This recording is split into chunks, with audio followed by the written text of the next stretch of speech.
الحمد لله الحمد لله الذي نزل الفرقان على عبده ليكون للعالمين نذيرا وداعيا إلى الله بإذنه وسراجا منيرا والصلاة والسلام على شمس الهداية واليقين وسلم تسليما كثيرا أما بعد أعوذ بالله من الشيطان الرجيم بسم الله الرحمن الرحيم ولا تباشروهن وأنتم عاكفون في المساجد وقال الله تعالى والذين يكنزون الذهب والفضة ولا ينفقونها في سبيل الله فبشرهم بعذاب أليم صدق الله العظيم। উপস্থিত সম্মানীয় সমবেত মুসল্লি ভাইগণ, আল্লাহ রাব্বুল আলামিন আমাদেরকে ভালোবেসে করুণা করে আমাদেরকে আমাদের দরজা আমাদের মর্তবাকে বাড়িয়ে দেওয়ার জন্য সারা 12 মাসের মধ্যে যে মাসটি সমস্ত মাসের সর্দার সেই পবিত্র রমজানুল মোবারক পাইয়ে দিয়েছেন। সবাই শুকরিয়া হিসেবে বলি আলহামদুলিল্লাহ। যে মাসকে পাওয়ার জন্য বিশ্বনবী সাল্লাল্লাহু আলাইহি ওয়াসাল্লাম রজব মাসের চাঁদ দেখার পরে তিনি আল্লাহ পাকের দরবারে দোয়া চাইতেন, আল্লাহুম্মা বারিক লানা ফি রজব ওয়া শাবান ওয়া বাল্লিগনা রমাদান। বিশ্বনবী সাল্লাল্লাহু আলাইহি ওয়াসাল্লাম এই মাসকে পাওয়ার জন্য 2 মাস আগে থেকে আল্লাহ পাকের দরবারে দোয়া চাইতেন। অযাচিতভাবে সেই পবিত্র রমজানুল মুবারক আমাদের যে পাইয়ে দিয়েছেন, সেই সাথে সাথে পবিত্র রমজানুল মুবারকের তৃতীয় জুমাতে জুমার নামাজ প্রতিষ্ঠা করার জন্য, তার পূর্বে খুতবা শোনার জন্য এবং তার পূর্বে বহু মূল্যবান কিছু কথা চর্চা আলোচনা শ্রবণ করার জন্য আমাদেরকে তৌফিক দান করেছেন। সবাই শুকরিয়া হিসেবে বলি আলহামদুলিল্লাহ। গত জুমা পর্যন্ত আপনারা তো পবিত্র রমজানুল মুবারকের ঐতিহ্য সম্পর্কে শুনলেন এবং এই রমজানুল মুবারকে করণীয় কি সে সম্পর্কেও সংক্ষেপে আলোচনা হয়েছে। সময় খুব কম, যেহেতু আজ একটা জুমা এবং আরো একটা জুমা আছে, সেই হিসেবে আজকেকার যে আলোচনা হবে ইতিকাফ সম্পর্কে। তার কারণ ইতিকাফের সময় প্রায় হয়ে এসছে। আজকের 18টা রোজা, রবিবার থেকে ইতিকাফ শুরু হবে। সেই কারণে ইতিকাফ সম্পর্কে, তার ফজিলত সম্পর্কে এবং তার আহকাম সম্পর্কে প্রত্যেকের জানার প্রয়োজন। 2 নম্বর, যাকাতের বিষয় সম্পর্কে। কোন ব্যক্তির উপরে যাকাত ফরজ, কোন ব্যক্তির উপরে সদকায়ে ফিতর ওয়াজিব, কোন ব্যক্তির উপরে কোরবানি ওয়াজিব, এই সম্পর্কে যাকাতের যে নেসাব, সেই নেসাব সম্পর্কে আমাদের অবগতি হওয়ার অত্যন্ত প্রয়োজন। যদিও এই বিষয়টা রমজান মাসের মধ্যে সীমাবদ্ধ নয়। তার কারণ যে ব্যক্তি যেমন ধরনের পারবে সারা বছরের মধ্যে সেই হিসেবে সে যাকাত দিতে পারবে। বাংলা মাস ধরেও দিতে পারে, ইংরেজি মাস ধরেও দিতে পারে হিসেব করে, আরবি এবং ইসলামী মাস ধরেও সে দিতে পারে। আলোচনাটা পবিত্র রমজানুল মুবারকের মধ্যে এই কারণে আনা হলো যে পবিত্র রমজানুল মুবারকের একটা ফরজ 70টা ফরজের সমতুল্য, বলুন সুবহানাল্লাহ। সেই ফজিলত যাতে যাকাতকারীরা অর্জন করতে পারে, যাকাত দেনেওয়ালারা যাদের উপরে ফরজ হয়েছে তারা এই ফজিলত যাতে অর্জন করতে পারে, সেই জন্য বিশেষভাবে যাকাতের বিষয় নিয়ে আলোচনা। যাই হোক, আমি সর্বপ্রথম ইতিকাফ সম্পর্কে বলছি। পবিত্র কোরআনে কারীমের আয়াতের একটি টুকরো, পারা নম্বর 2, সূরার নাম সূরা বাকারা। আল্লাহ পাক ইরশাদ করছেন, ওয়ালা তুবাশিরুহুন্না ওয়া আনতুম আকিফুনা ফিল মাসাজিদ। যখন তোমরা মসজিদের মধ্যে ইতিকাফে অবস্থান করবে, তো তখন স্বামী স্ত্রীর যে আভ্যন্তরীণ সম্পর্ক, সেই সম্পর্কে মিলিত হবে না। এটা আল্লাহ পাকের তরফ থেকে নিষেধ। শুধু পবিত্র কোরআনে কারিমে এতটুকুই বলেছেন, এর থেকে বেশি আর কিছু এতেকাফ সম্পর্কে বলেননি। তবে এতেকাফ সম্পর্কে সহিহ বুখারীর মধ্যে বিস্তারিত বর্ণনা এসেছে। বিশ্বনবী সাল্লাল্লাহু আলাইহি ওয়াসাল্লামের আমল এতেকাফ সম্পর্কে কেমন ধরনের ছিল, সহিহ বুখারীর মধ্যে খুব বিস্তারিত ভাবে এসেছে। আর অন্য হাদিস পাকের মধ্যে তো অসংখ্য জায়গায় এসছে। সেই কারণে এতেকাফ সম্পর্কে আমাদের প্রত্যেকের জানা দরকার। এতেকাফ শব্দের অর্থ কি? এতেকাফ শব্দের অর্থ রুকে যাওয়া, কোন জায়গায় আটকে যাওয়া, কোন জায়গায় আবদ্ধ হয়ে যাওয়া, কোন জায়গায় বদ্ধ হয়ে যাওয়া। শরীয়ত ইসলামের পরিভাষায় বিশ্বনবী সাল্লাল্লাহু আলাইহি ওয়াসাল্লামের তরিকা অনুযায়ী মসজিদের মধ্যে নির্দিষ্ট সময়ে আবদ্ধ হয়ে যাওয়ার নিয়ত করা এবং সংকল্প করা, এর নাম এতেকাফ। এই এতেকাফটা তিন ধরনের। একটা এতেকাফ হচ্ছে ওয়াজিব, একটা এতেকাফ সুন্নতে মুআক্কাদা, আর একটা এতেকাফ হলো নফল। ওয়াজিব এতেকাফ কোনটা? কোনো ব্যক্তি মানত করেছে, আমার অমুক কাজটা যদি হয়ে যায়, অমুক রোগ থেকে যদি আমি সুস্থ হই, বা আমার বাপ যদি সুস্থ হয়ে যায়, তো আমি এতেকাফ করব, আমি এতেকাফ করব। সেই এতেকাফটা নির্দিষ্ট করবে 3 দিনের কি 2 দিনের, 4 দিনের, 1 দিনের। যেটা নিয়ত করবে সেটা তার উপরে আদায় করা ওয়াজিব হয়ে যাবে। এই এতেকাফটা বলা হয় ওয়াজিব। এটা আদায় করা ওয়াজিব হয়ে যাবে। তাকে মসজিদের মধ্যে অবস্থান করে রোজা রেখে এতেকাফ করতে হবে। তার কারণ এতেকাফের আসল সম্পর্ক পবিত্র রমজানুল মোবারকের রোজার সাথে। সেই কারণে কোনো ব্যক্তি যদি এতেকাফের মানত করে, রোজা অটোমেটিক তার সাথে চলে আসবে। এটা হচ্ছে এতেকাফে ওয়াজিব। 2 নম্বর এতেকাফ হচ্ছে যে এতেকাফটা আমার এবং আপনার সবার উপরে সুন্নতে মুআক্কাদায়ে কিফায়া। এই এতেকাফটা হচ্ছে সুন্নতে মুআক্কাদা। সহিহ বুখারীর বর্ণনার মধ্যে এসেছে যে বিশ্বনবী রাহমাতুল লিল আলামিন সাল্লাল্লাহু আলাইহি ওয়াসাল্লাম রমজান মাস যখন থেকে আল্লাহ পাকের তরফ থেকে রমজান মাসে রোজা ফরজ করা হয়েছে, সেই বছর থেকে নিয়ে আর তার হায়াতে জিন্দেগি পর্যন্ত কোনো বছরে শেষ 10 দিনের এতেকাফ তিনি নাগা করেননি। বলুন সুবহানাল্লাহ।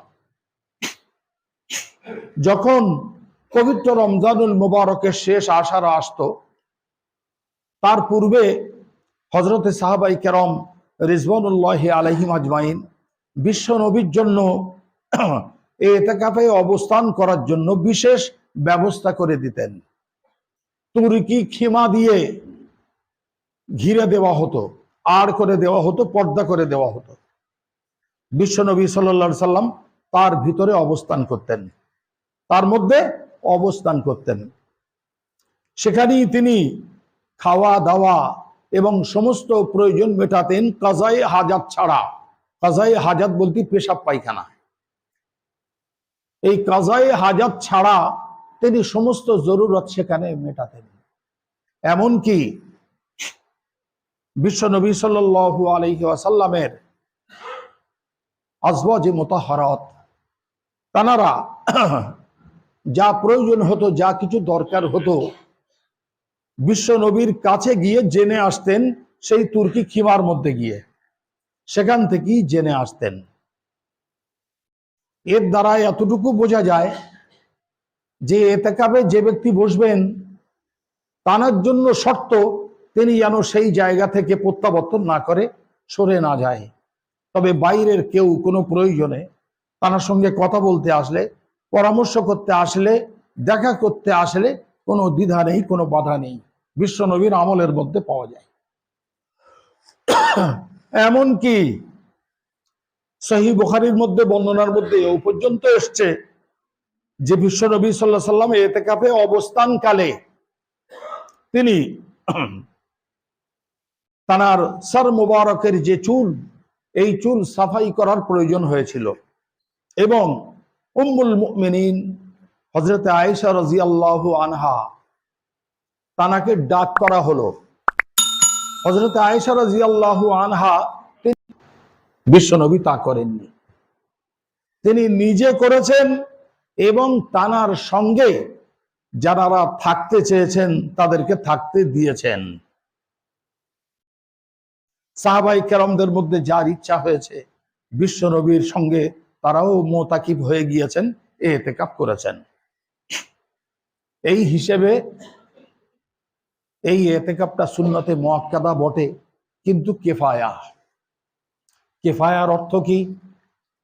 সারা মহল্লার মধ্য থেকে, গ্রামবাসীর মধ্য থেকে একজন ব্যক্তি যদি সবার তরফ থেকে এই ইতিকাফটা আদায় করে দেয় তো সবার পক্ষ থেকে আদায় হয়ে যাবে, বলুন সুবহানাল্লাহ। একজন ব্যক্তি যদি ইতিকাফ করে এই সুন্নতটাকে আদায় করে দেয় তো সবার পক্ষ থেকে এই সুন্নতটা আদায় হয়ে যাবে। এর নাম হলো কিফায়া। আর যদি সারা মহল্লার মধ্য থেকে একজনও ব্যক্তি এই ইতিকাফটা না করে তাহলে সারা মহল্লাবাসী সুন্নতে মুআক্কাদা তরকের গুনাহগার হবে, সারা মহল্লাবাসী। তখন আর একজনের উপরে নয়, সমস্ত মহল্লাবাসী গুনাহগার হবে। সেই কারণে একজন প্রতিনিধি কমসে কম সারা মহল্লার থেকে তো নির্বাচিত হতেই হবে, যিনি সারা মহল্লার পক্ষ থেকে এই সুন্নতটা আদায় করবেন। এর থেকে অধিক যদি হয় তো ফজিলতের কথা এক্ষুনি আপনাদেরকে শোনাচ্ছি। বাইহাকি শরীফের হাদিস,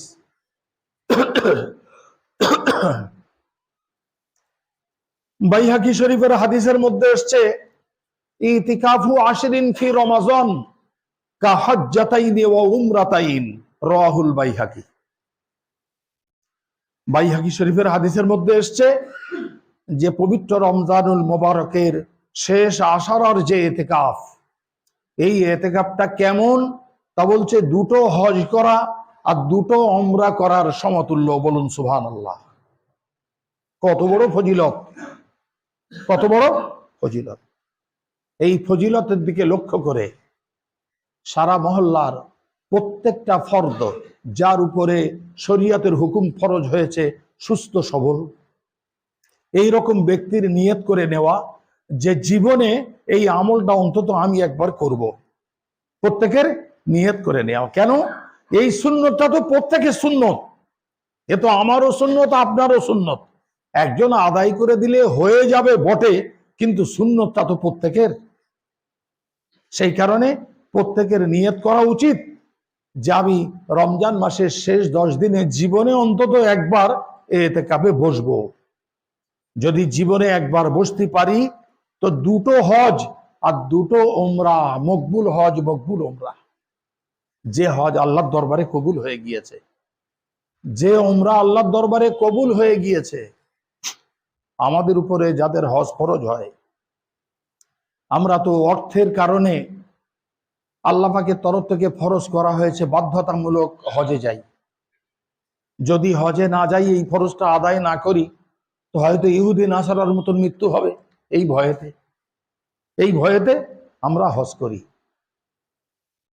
তো যে হজটা আমরা করেছি সেটা কবুল হলো কিনা আল্লাহ জানে। সে তো বাধ্যতামূলক করেছি, আল্লাহ ফরজ করেছে, না গেলে উপায় নেই, সেই কারণেই করেছি। তো সেই হজটা তুমি কি নিয়তে করেছো একমাত্র আল্লাহ জানে।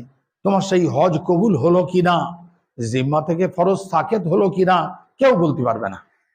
কিন্তু একজন ব্যক্তি যদি পবিত্র রমজানুল মুবারকের শেষ আশারায় তিনি যদি ইতিকাফ করেন আল্লাহর সন্তুষ্টির উদ্দেশ্যে, তো আল্লাহ রাব্বুল আলামিন তার আমলনামায় দুটো মকবুল হজের নেকি, দুটো মকবুল উমরার নেকি তার আমলনামায় লিখে দেবেন, বলুন সুবহানাল্লাহ। এত বড় যে সৌভাগ্য আল্লাহ রাব্বুল আলামিন কোন আমলের মধ্যে রাখেনি, ইতিকাফের মধ্যে রেখেছে। সেই কারণে আমরা প্রত্যেকে নিয়ত করে নেব। এবং সংক্ষেপে আমরা সুন্নতে মুআক্কাদা কিফায়ার যে ইতিকাফ, এটা আমরা জানতে পারলাম। 2 নম্বর হাদিস এতেকাফ সম্পর্কে ইবনে মাজাহ শরীফের হাদিস, বর্ণনাকারী হযরত আব্দুল্লাহ ইবনে আব্বাস রাদিয়াল্লাহু আনহু। তিনি বর্ণনা করছেন যে মুতাকিফ তিনি সমস্ত গুনাহ থেকে মাহফুজ থাকে। যিনি এতেকাফে বসবেন তিনি সমস্ত গুনাহ থেকে মাহফুজ থাকে। আমরা মসজিদের বাইরে যখন পা দিই তো প্রত্যেকটা পদক্ষেপ হচ্ছে গুনাহ, প্রত্যেকটা পদক্ষেপ গুনাহ। একজনের সঙ্গে কথা বলছি মিথ্যা, একজনের সঙ্গে কথা বলেছি ধোঁকা, আমি যে কদমটা ফেলছি সে বদনিয়তে। তাহলে মসজিদের বাইরে যাওয়ার সাথে সাথেই গুনাহ শুরু। বলছে যিনি এতেকাফে বসবেন, এতেকাফে অবস্থান করবেন, যেহেতু তার মসজিদে বাইরে যাওয়ার অর্ডার নেই, তার এতেকাফ ভঙ্গ হয়ে যাবে। বিনা কারণে মসজিদের বাইরে গেলে এতেকাফ ভঙ্গ হয়ে যাবে। সেই কারণে সে সমস্ত গুনাহ থেকে মাহফুজ থাকে। মসজিদ আল্লাহর ঘর, এমন একটি পরিবেশ, সেই পরিবেশে বাধ্যতামূলক সমস্ত গুনাহ থেকে আল্লাহ তাকে হেফাজত রাখে, বলুন সুবহানাল্লাহ। এবং এখানে বসে এমন এমন কিছু নেক আমল যা করতে পারে না, এতেকাফ করার কারণে আল্লাহ রাব্বুল আলামিন না করেও তার আমল নামায় সেই নেকি লিখে দেন, বলুন সুবহানাল্লাহ। যেমন একজন মানুষের খবর এসছে আত্মীয়র মধ্যে যে অসুস্থ, তার মেজাজ পরিষ্কার করতে যাওয়া বা দেখতে যাওয়া, এটা তো একটা মহৎ আমল, খুব বড় আমল, বিশ্বনবীর সুন্নতের মধ্যে একটি বড় সুন্নত। কিন্তু আমি এতেকাফে আছি তো, যার কারণে যেতে পারছি না। দুঃখ করার কিছু নেই। আল্লাহ রাব্বুল আলামিন এই মনের সংকল্পের কারণে তার আমল নামায় সেই মেজাজ পরিষ্কার, অসুস্থ ব্যক্তির মেজাজ পরিষ্কার যে নেকি, সেই নেকি লিখে দেবে।